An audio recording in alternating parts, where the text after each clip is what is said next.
Want to build a thriving business while making a much bigger impact in the world by becoming known as an influential voice in your industry?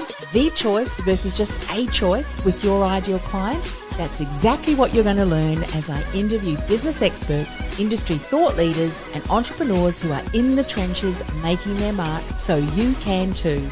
This is the award-winning podcast, The Ambitious Entrepreneur Show, and I'm your host, Anne-Marie Cross. And welcome to another episode of Ambitious Entrepreneur Show. Now, joining me on today's show is Philip Smith. Phil, he is a serial entrepreneur, he's an investor, and he's also an author who partnered with Kevin Harrington, one of the original sharks on Shark Tank.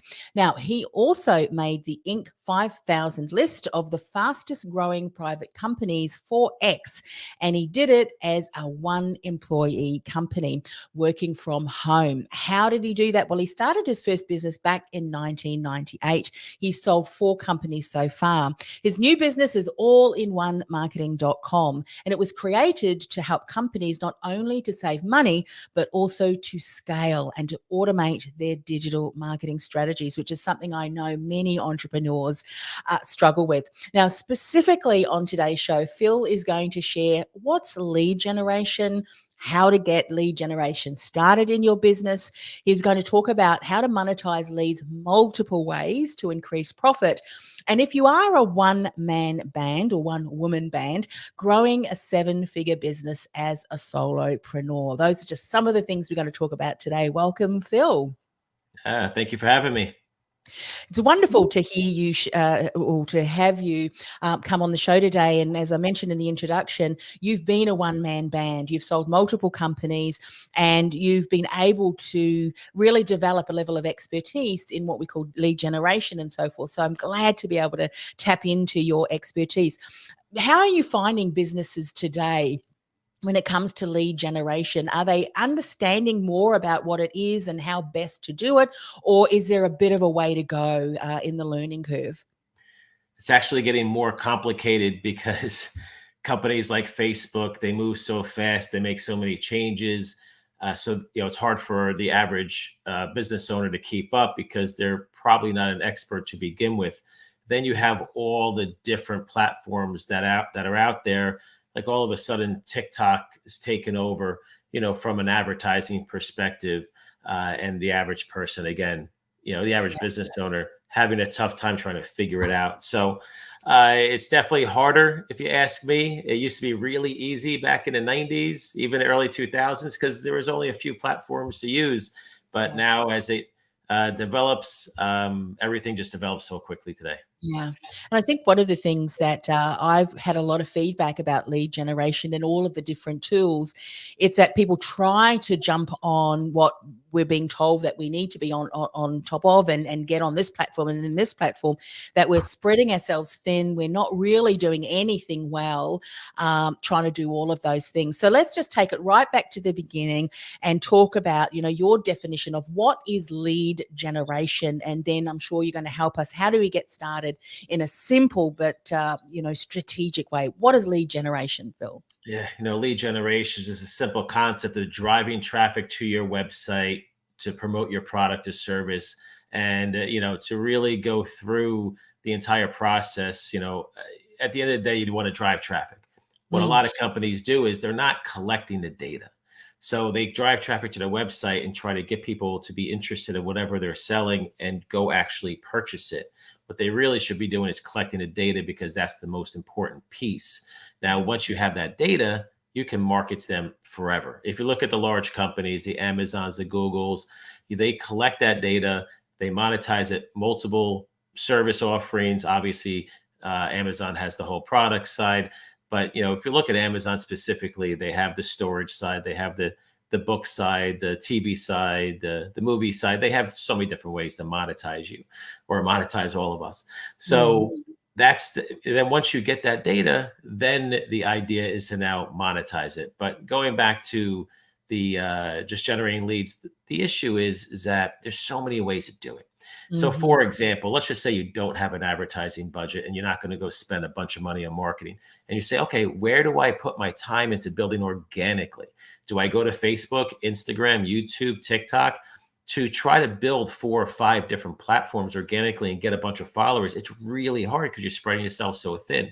So where do you go for your business? A lot of companies have problems with that. Right. Let me go back to something that you shared, and I wanted, if you can, give a few insights on that. You talked about how companies like Amazon and a lot of the bigger organizations, they collect data, and it's the data that is going to help us as entrepreneurs make decisions, the right decisions based on that data. So when you say data, Philip, what sort of data should we be collecting when it comes to prospective customers that come to our website? So I'll give you a simple process of what we do right now, and any company can mimic it. So for example, we promote allinOnemarketing.com, and we have a very specific service where we actually guarantee a company will get interviewed on a major TV network, NBC, ABC, CBS, etc. So we run that ad, that person clicks on the ad, they come to our website. Once they get to our website, we instantly ask for a name, email, phone number, minimally. So once we get that information, now we can text them, we can email them, we can do whatever we want at that point in time. But as they fill out our form, we actually ask them additional questions. And as we ask them additional questions, we can figure out, can we provide another service to them? So for example, we will ask, are you interested in a business loan or a line of credit? Just as an example. If they say yes, then we'll ask them additional questions, and then we'll take that lead and we'll obviously try to get them what they're interested in. Or maybe we'll ask them, are you interested in additional marketing services? If they say yes, then obviously we'll go down that path. So it's all about being dynamic when you collect the data, and then you can do whatever you want with it at that point in time. But you have to collect at least an email address minimally. Yes. Right. Yeah, yeah. Do you say, or do you see, I should say, with when it comes to entrepreneurs in the collection of the data? And I know that you mentioned Amazon has huge technologies and the ability to be able to do this. But if you think about collecting data, you want to make sure, as a business owner, as an entrepreneur, that you've got the right technology to be able to collect that. And so, do you have any advice, Philip, for organizations or even one, person bands when they're looking at technology that's not going to cost them an arm and a leg, because some do, but the right technology to be able to start compiling this information so that we can start to move into, monetizing, depending on specifically where that prospective client is really looking for? Any suggestions on tech?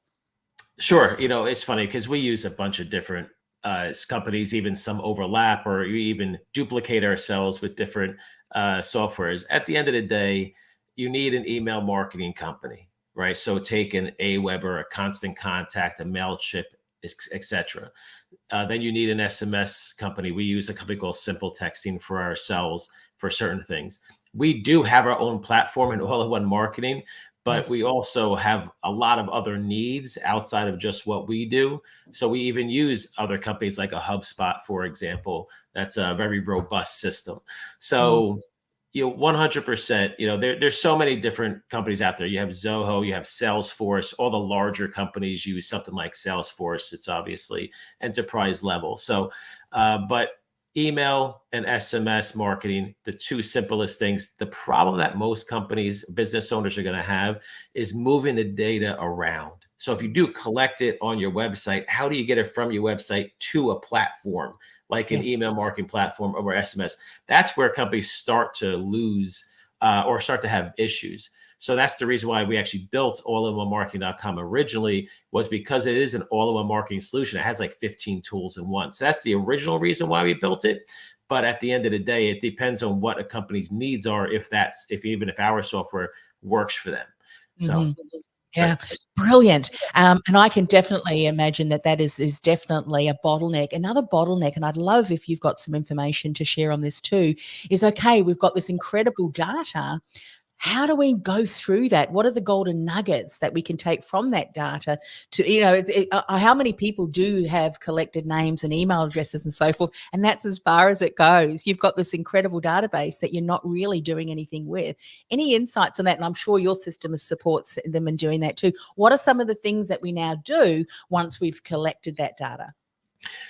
So the most important thing that you want to do is when you are asking your questions on your form. So again, I'll just give us as an example. When we do collect the information on the first form that somebody sees, we ask about 3 different questions. Again, name, email, phone number. Do they want a business loan or a line of credit? Are they interested in marketing services? So those like the first 2 that they're going to see. If they say yes, we're going to put them into a specific list. So it's going to be our lending list for email marketing, SMS. So we're going to hit them with that specific offer. The reason why that's important is because if they unsubscribe from that list, they're just unsubscribing from that list, not maybe potentially the marketing list or a different list, right? So you definitely want to have different lists for each individual offer that you're promoting. And then from there, you can build out however you want. So you can do a blast, an email blast to all of your leads. Let's just say in a couple of weeks from now, you collected thousands of leads or hundreds or whatever.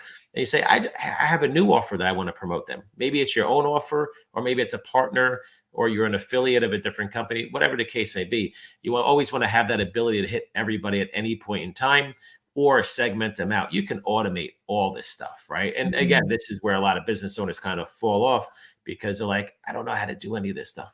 But it's very simple once you understand how to do it, and you can automate it, and all this data just gets pushed around. So it gets collected and it just moves around, and then you can do whatever you want with it. Yeah, fantastic. I don't know whether you're able, and some of these answers is going to be, how long's a piece of string? It depends on, the organization, the offering, your ideal client, prospective customer, how far they are along the customer journey as far as ready to make an investment, a purchase decision. But typically when you're nurturing and you're, remaining in contact and providing value in an area that that this prospective customer has indicated that there is a need, that they want to know more about this. Typically, how long is it, the nurturing process from lead to then paying customer? Is there kind of an industry? Well, it generally can take 3 months or 6 months. Do you have any insights on length of time we should be nurturing?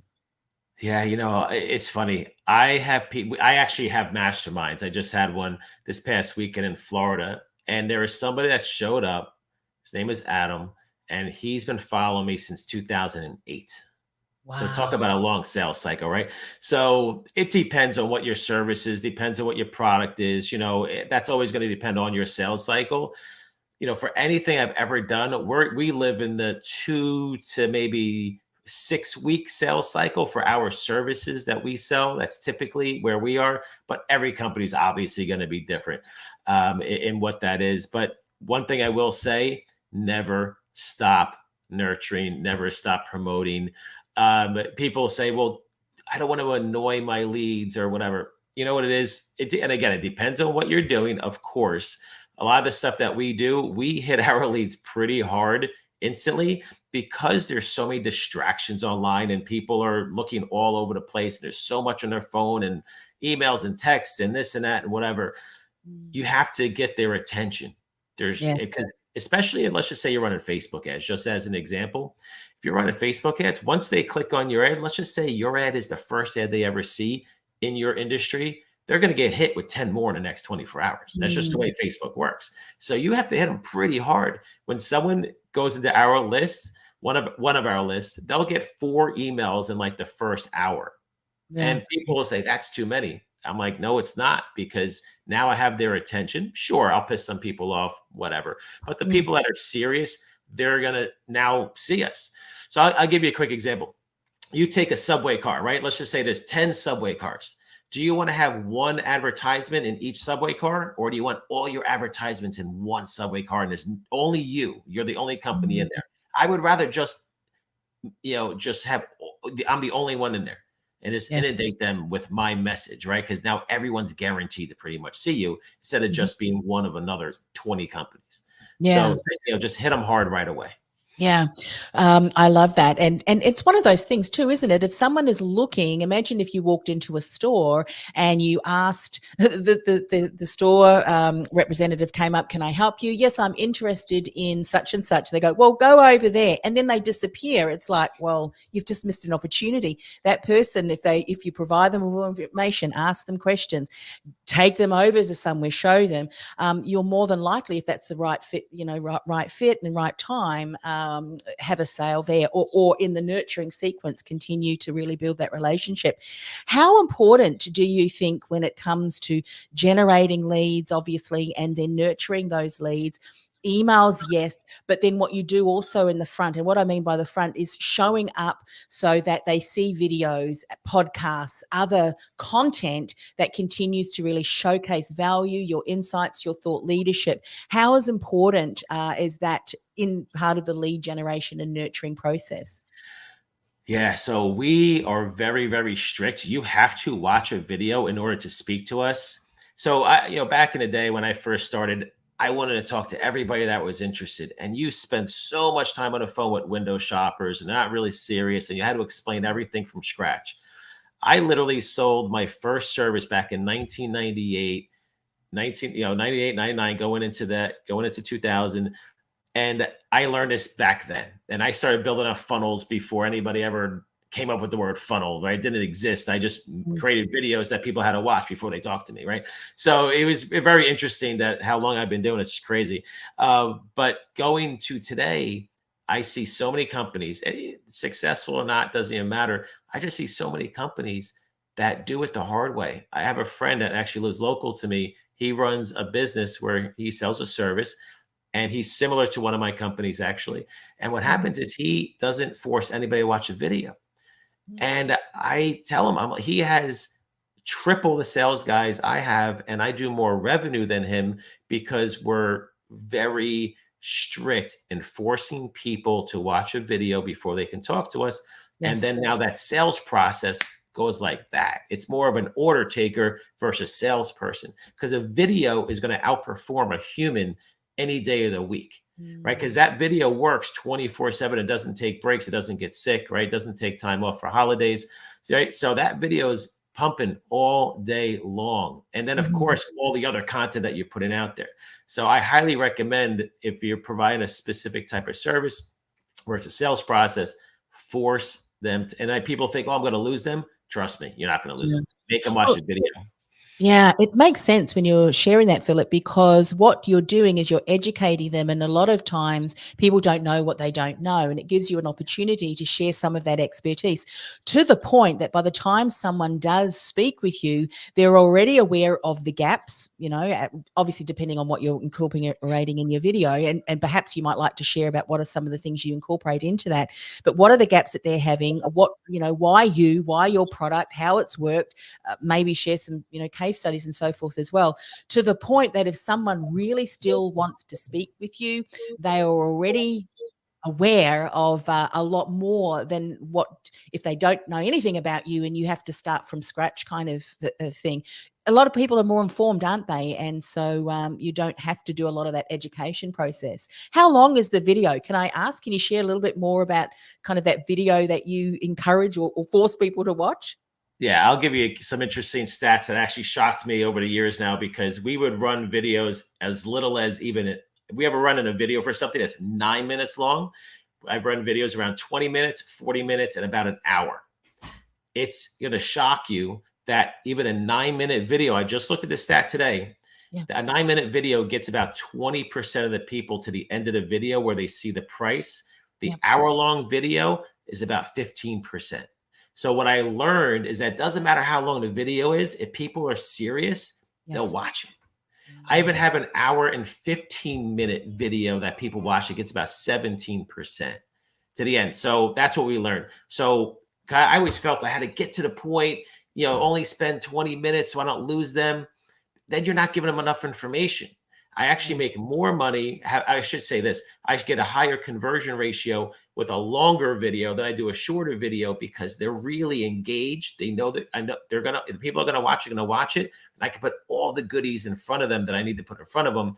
And I have learned the number one thing, which I'm sure we all know, that people like to see is testimonials. They have to see the testimonials to buy lots and lots of things, whatever it is. And we all reviews and whatever, we all do it. But that's the number one thing. And of course, they have to like you, and not everyone's going to like you. It is what it is. You can just be yourself, right? That's the only thing you can do. You can't change yourself, then someone else is not going to like you, right? So just be yourself, be transparent. I have learned that the consumers today want to, and we're all the same, right? We're all consumers at the end of the day. We want to see behind the curtains. We don't want to deal with the Wizard of Oz anymore. Bring me into your business, bring me into your life and who you are, for whatever you're promoting.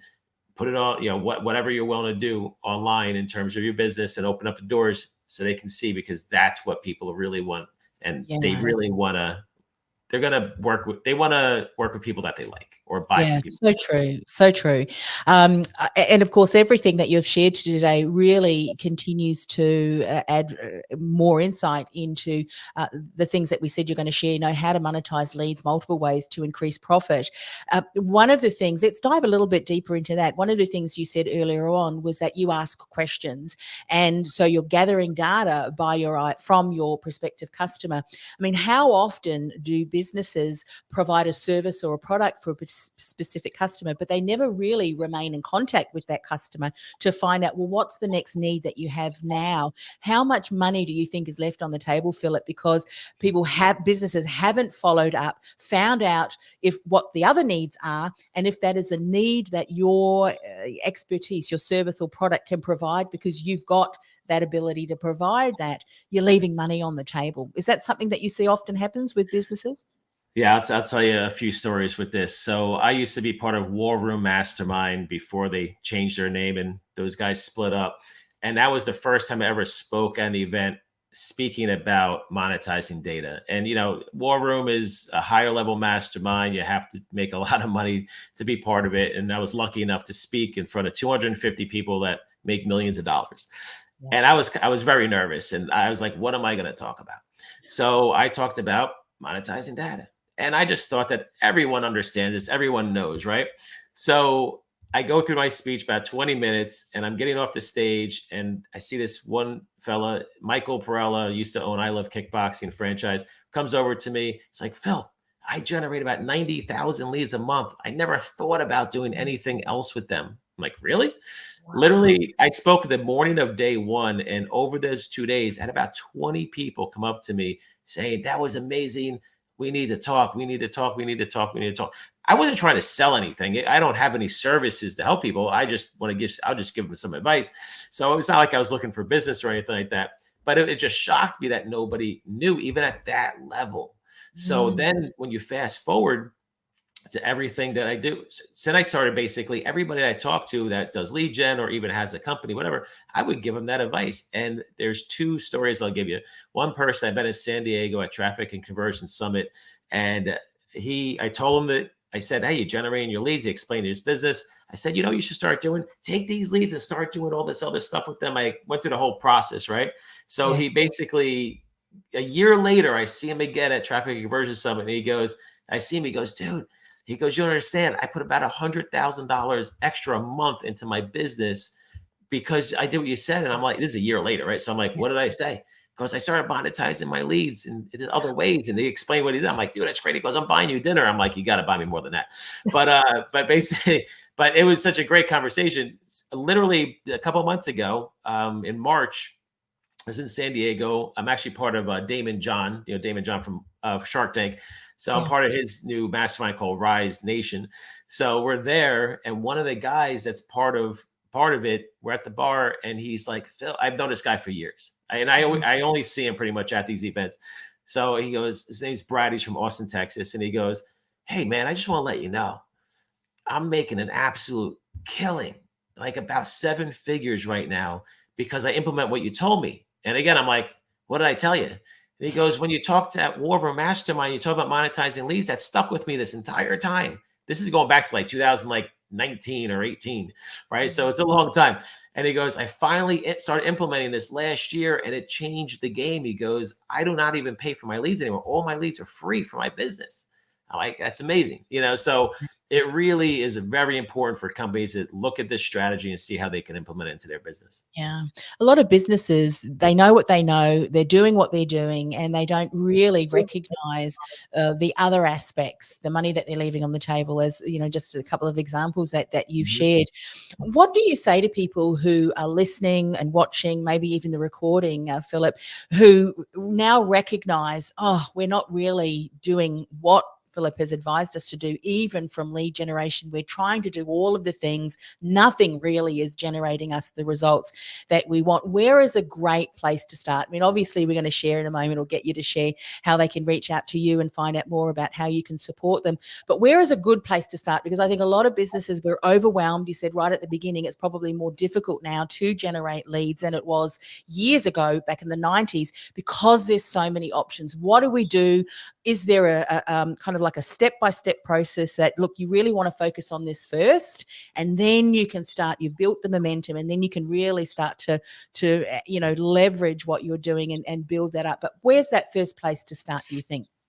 The first place to start is affiliate networks, right? So an affiliate network is basically a company that has advertisers and publishers, or you can think of it as lead buyers and lead sellers. So Yes. they're a middleman that will have companies that say, hey, I'll buy leads from anybody that you have that will send me traffic. When I don't really mean buy leads. They'll pay for the traffic you send them if someone buys something from it. So I'll give you an example. You take, even GoDaddy. GoDaddy has an affiliate program. You send traffic to GoDaddy, they buy something, GoDaddy pays you, right? Very simple process. That's where I would start. So that's what I do. I just built out recently a funnel. We spend $8 a lead, and I'm getting that $8 a lead cost down to zero. I'm working on that. And the first place I started was Commission Junction, cj.com. It's one of the largest out there. If you just go to Google, type in affiliate networks, and you'll see a whole bunch of them. Or even type in top affiliate networks of 2023, and you'll just see lists, and just start doing research there, because all the companies that will take your leads in or take your traffic in, they all exist. So what I do is I start there, I test some campaigns out. So I'll give you an example. Like I said before, we do ask our leads, we ask them if they're interested in marketing services. TikTok will pay me, or anybody, $46 if I send them a business that creates a business advertising account on TikTok. So they'll pay me $46 if I send them that person. There's marketing companies. There's thousands and thousands and tens of thousands, hundreds of thousands of companies that have affiliate programs, large and small. Yes. So you start there. And then if something really works well for you, you always want to go direct eventually. You want to get rid of the middleman. You want to have that personal relationship with the company, because you're going to do much better. They're going to pay you more money, and they're going to, just always work with you to make sure they can keep your leads going. So that's where you start. For anybody, just go there, create an account on CJ or any of these affiliate networks, scroll through, do your research, look around, and say, wow, this actually works perfectly for my leads. Yeah. And something within that too, I mean, I know a lot of listeners to this podcast, Philip, are service-based businesses. They have an expertise that they can provide to their clients. But in what you have just shared, those particular prospective clients for that particular service, that expertise, they may also have other needs that some of these other companies are providing as well. And so I know it's just like a referral. If you refer someone to someone else, a product or a service-based company, and they are provided a top quality service and they love what you've referred, that is a tick in or a feather in your cap. You've just validated that what you have shared. And so that builds that trust too, doesn't it? So even though down the track, you may then start to share more about your own product or service, and that prospective customer then has a need for that, that's certainly going to help develop that relationship as well. Because you also, I would imagine, through the expertise that you have products and services that you can support clients with too, if they have that need. But you're also monetizing in the other area of the affiliate relationships that you're building. And there's so many out there, isn't there? There are so many out there. Yeah. You're never going to run out of companies that are willing to take your traffic. Yeah. That's right. Terrific. Look, we have just scratched the surface, but I can see from all of the things that you've shared, going back to when you started, you were a one-man band, you grew it to a seven-figure business. You've got to given us the steps that you took. And it really is building that momentum. I think one of the things that many entrepreneurs do, because we come up with lots of great ideas and this new shiny object here and then this there, we're so distracted, we're so, stretched thin, as we've said, that nothing really works well. But find something, get that working, continue to build that, and then the momentum that you build from that and the leads that you're generating, there's lots of other ways that you can monetize that. If someone's interested, Philip, they want to know more, they want to connect with you, what is the best way for them to do that? Yeah, my website is Philip, F as in Frank, Smith, so philipfsmith.com. That's my main website. Go there, you can learn more about me. I just revamped it recently, so we're still working on it. But yeah, whatever I can help somebody, point them in the right direction, not a problem. But there's a lot of companies out there that are leaving a lot of money on the table, I can guarantee you. Absolutely. Well, thanks once again for coming on the show and having the conversation. As we said, we've just scratched the surface. There's a lot more to learn, and of course, if this is something that you're recognizing that you need support in your business, then certainly please reach out to Philip. So once again, thanks for coming on the show. No, thank you for having me. I really appreciate it.